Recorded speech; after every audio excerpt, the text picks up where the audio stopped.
Thank you, Mayor. The report before you was tabled in the fall prior to the election, so the council at that time did not consider this report. This report is addressing some concerns that have been raised as a result of the current flag policy.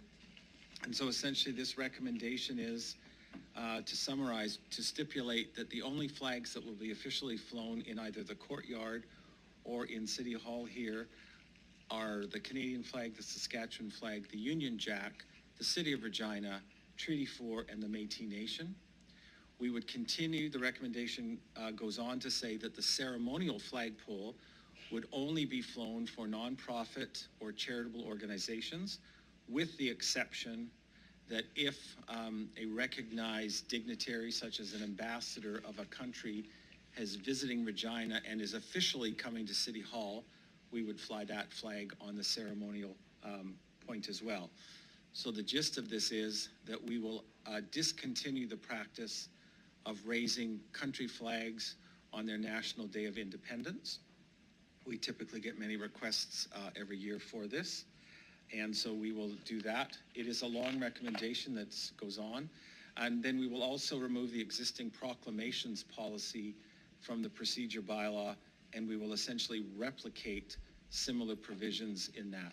Proclamations are merely a request that an organization makes through the mayor, and the mayor is the person who signs those proclamations, that basically says, you know, today I mark the 13th anniversary of the Red Cross fundraiser, et cetera, those kind of things. The proclamation policy is much more, it's a quieter thing, it's not used as much. And again, similar provisions, we would never allow the promotion of a commercial business, organizations who espouse hatred, inflammatory, obscene, or libelous statements, those kind of things. So it's a way to clean up the proclamation policy as well. But the real thrust behind this recommendation is to address and clean up the flag policy. Thank you, Mr. Nicol. Can I have someone move the report, please? Councillor Zachidniak. And seconder, Councillor Mancinelli.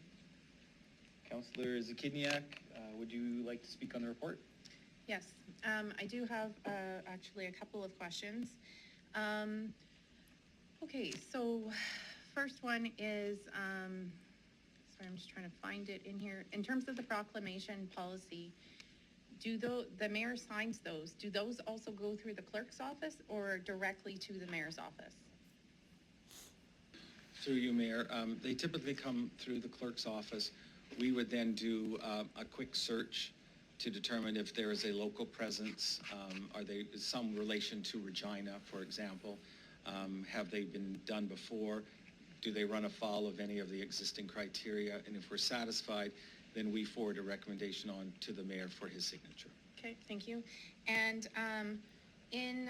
we had heard a concern, and if I missed this, my apologies, about friendship agreements with other cities and other countries, and whether there should be an exception to fly the flags of countries where we have friendship agreements.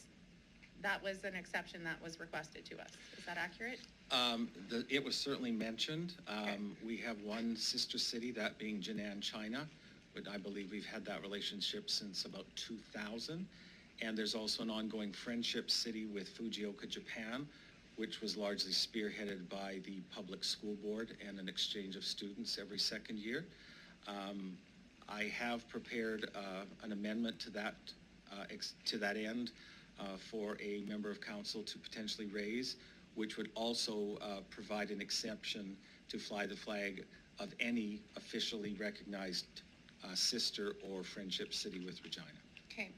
And is it accurate that the flag policy approving flag raisings at this time is currently on hold while council clarifies our policy in this regard? Is that accurate? Yes, that's accurate through the mayor in essentially in two parts. We are withholding any requests for any country who is wishing to or any resident who's wishing to have an individual country's flag flown on their Independence Day at this time. But we are proceeding with charitable, non-profit, or cultural organizations, as is past practice. So it's the only deferral right now is with respect to requests for country flags.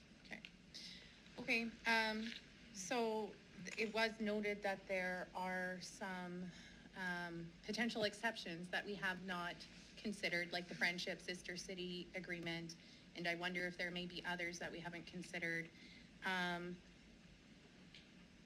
If there was a desire to delay this decision for a month, would the clerk's office have any major concerns with delaying this decision till our January 29th meeting?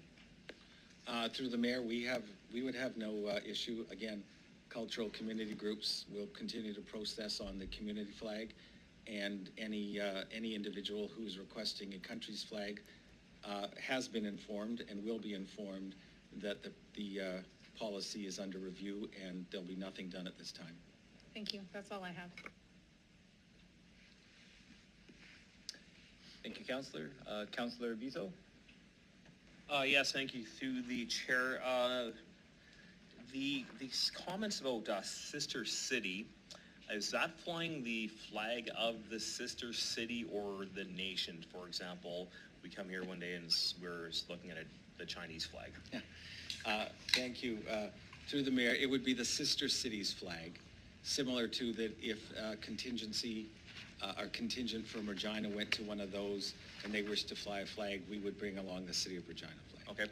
And just on your note about flags of controversy, the dynamics of the world are such that flags are becoming very controversial, and you know, at any time that we've got to phone up with the police and get the riot squad over here, is that considered controversy, even though they might not be like 6 months ago or coming up? You know, we've got a lot of issues in the world right now, and you know, the whole premise about this whole policy is to ensure we recognize people and groups, but we don't want to have the riot police show up when we're putting flags up.